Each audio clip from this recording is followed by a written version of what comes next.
Welcome. Today, we're diving into a really powerful Vietnamese concept called Lương, nhìn, người. We're going to explore what it tells us about what medical care should really be about. And spoiler, it goes way beyond just technical skill.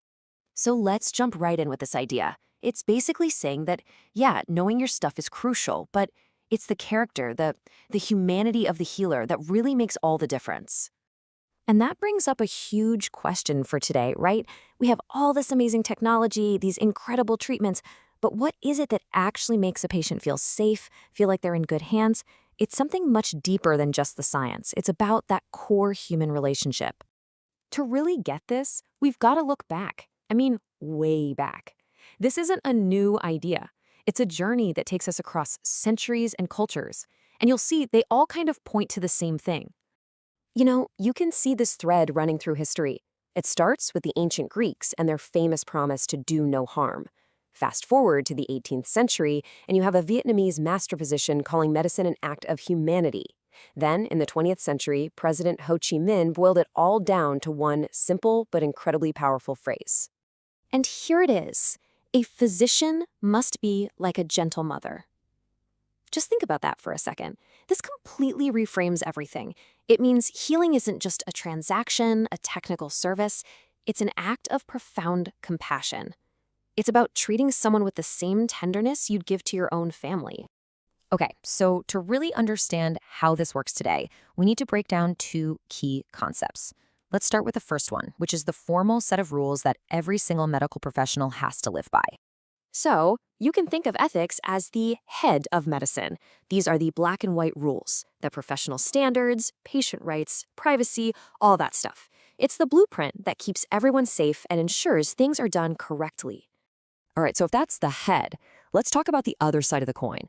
This is where we move from the professional rulebook to something much more personal. This is the heart. Medical morality isn't about a checklist. It's about your internal compass.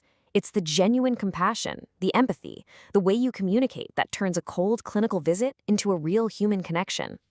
And this right here is where it all clicks into place. Look at the difference. Ethics tells a doctor what they must do.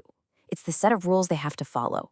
But morality is about who they must be. It's about being the kind of person who can guide someone through one of the most vulnerable times in their life.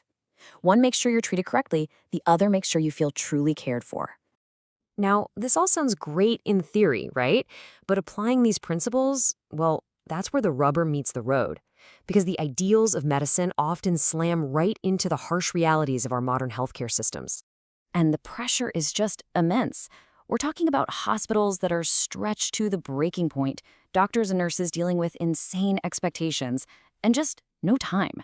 No time for that deep, empathetic conversation we all crave. And on top of it all, there's the very real danger of burnout, which can wear down even the most caring people. And this is such a critical point to remember. If a doctor seems rushed or distant, it's not always a personal failing. More often than not, it's a symptom of a system that's pushing them to their absolute limit, a system that can actually get in the way of the compassionate care everyone wants to give. So, what's the answer? What does the ideal healer look like in today's crazy world? How do we get back to that powerful combination of skill and soul? Well, first things first, let's get one thing straight. Top-notch technical skill, guided by solid ethics, is completely non-negotiable. That's the foundation. That's what literally saves lives. But that's only half the story. It's the morality, the compassion, the patience, that human connection.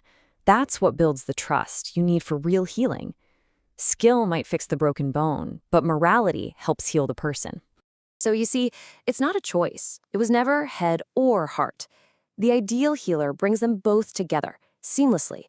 They have the sharp, ethical mind of a scientist, but they also have the warm, moral heart of a caregiver. And that right there is the perfect modern picture of Lương, nhìn, người, the physician as a gentle mother.